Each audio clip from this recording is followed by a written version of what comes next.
ప్రమాదవశాత్తు విద్యుత్ షాక్కు గురై ఓ రైతు మృతి చెందిన సంఘటన ప్రకాశం జిల్లా పొదిలి మండలం జువ్వలేరు గ్రామంలోని పొలాలలో జరిగింది. వెన్నపూస శివారెడ్డి అనే రైతు తన పొలంలోనికి నీరు పెట్టడానికి విద్యుత్ ఫీజు మారుస్తుండగా సమయంలో ప్రమాదవశాత్తు షాక్కు గురై అక్కడికక్కడే మృతి చెందాడు.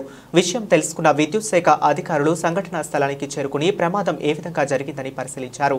ఈ సందర్భంగా విద్యుత్ శాఖ ఏడీ మాట్లాడుతూ రైతులు ఎవ్వరూ స్వంత మరమ్మతులు చేసుకోవద్దని విద్యుత్ సిబ్బందికి ముందుగా తెలియజేయాలని కోరారు. మృతుడికి భార్య, ఇరువురు పిల్లలు ఉన్నారు. బాడీని పోస్టుమార్టం నిమిత్తం పొదిలి ప్రభుత్వ వైద్యశాలకు తరలించారు. ఈరోజు ఇక్కడ జువ్వలేరు గ్రామ పంచాయతీలో ఒక ఇన్సిడెంట్ జరిగింది. అతను తనంతట తానే హెడ్జి ఫీజు 25K ట్రాన్స్ఫర్ అవడానికి హెడ్జి ఫీజు వేసుకోవడానికి ప్రయత్నిస్తుండగా సప్లై అతనికి ప్రవహించి అతను అదే స్పాట్లో చనిపోవడం జరిగింది. ఇది అవగాహన లేని వలన జరుగుతుంది. తర్వాత ఇది తొందర మాకు కరెంటు పోతుంది అనే తొందరలో ప్రాణాల మీదకి తెచ్చుకుంటున్నారు.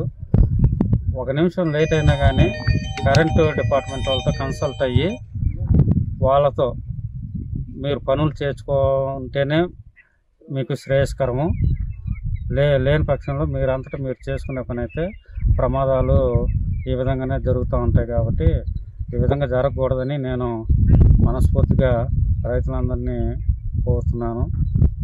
పొదిలి పరిసర ప్రాంతాల్లో ఉన్నటువంటి పొదిలి, మర్రిపూడి, కొనకనమెట్ల, దొనకొండ మండలాల రైతులకు విజ్ఞప్తి చేసేది ఏమిటంటే, మీరు ఒకవేళ మీ ట్రాన్స్ఫారాలకి ఏదన్నా మరమ్మతులు చేయవలసి ఉన్నా లేకున్నా హెడ్జి ఫీజులు వేయవలసి ఉన్నా మీరు మీ పరిధిలో ఉన్నటువంటి లైన్మెన్లకు కానీ లైన్ ఇన్స్పెక్టర్లకు కానీ సమాచారం ఇచ్చి వేయించుకుంటేనే తప్పితే మీరంతటా మీరు వేసుకొని ప్రమాదాలకు గురి కావద్దని నేను చెప్తున్నాను ఈరోజు.